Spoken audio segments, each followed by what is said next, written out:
dag nabbit, I'm stuck. There's a heavy focus on becoming rich in society, and rightfully so. I mean, look what you can get, right? You can get a supercar, you can get a mansion, you can get a boat, potentially fame.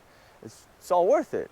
Well, is it? Take a look at Sam Bankman-Fried. He was one of the youngest billionaires on the Forbes list. At his peak, everyone wanted to switch and be him. He had all the connections, he had all the money in the world, he can do whatever he wanted. Again, he was a growing entrepreneur.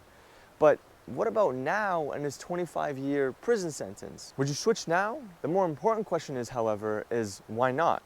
Why would you not switch anymore? Because deep down, wealth is not all that. You can be the richest man on the planet, but still be poor. From the ancient philosophical schools such as Stoicism and Epicureanism, wealth and fame are merely just tools. It's not inherently good, it's not inherently bad. It's most of the time one of those things where you really have to pay attention to because it's super easy to just slip up and do something wrong. Stoicism says that wealth and fame are indifferent, right? You can get as much as you like, just make sure that it doesn't affect your character and your virtue, because nothing is more important than your character and your virtue. Epicureanism says that it's a vain desire. A lot of bad things can happen that can potentially jeopardize who you are simply because wealth and fame are infinite, right? You can keep chasing more and more and more, but you'll never be able to get a satisfactory amount just because it's endless, right? And that distracts you from focusing on things that are truly important, such as your friends, your family, or even better yet,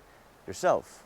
And introspectively, these perspectives have some truth to it, whether you agree or disagree with the philosophy itself, right? Although wealth and fame can be used correctly, that should not be our focus. Instead, our focus should be on ourselves, getting better, being better, whether that be mentally, physically, or, in my opinion, philosophically.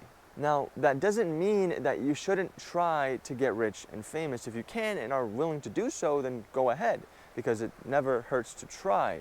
What hurts is when you attempt to get rich and famous for the wrong reasons. Not the Porsches, not the boats, not the 5,000 square foot mansions, not the paparazzi. Wealth is more than that. You can, again, as I mentioned previously, you can be the richest man on the planet, but you can still be poor if you have no friends, no family, no love life, no control over yourself, no discipline, and all in all, you're a shitty human being. And Sam Bankman-Fried is a perfect example of just that, how wealth can buy you everything except a good character. And a lot of philosophies believe that in the end, that is what's most valuable. Your character, yourself, your virtue, your discipline, whatever it may be.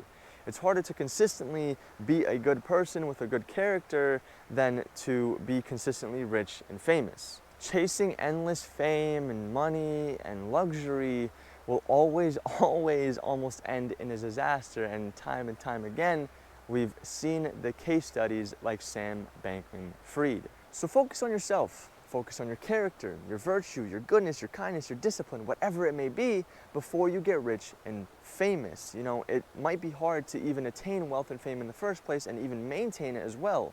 But I'd argue that what's more valuable and more scarce is someone that is consistently good, has a consistently good character with good virtue, and consistently disciplined behind closed doors when no one is watching.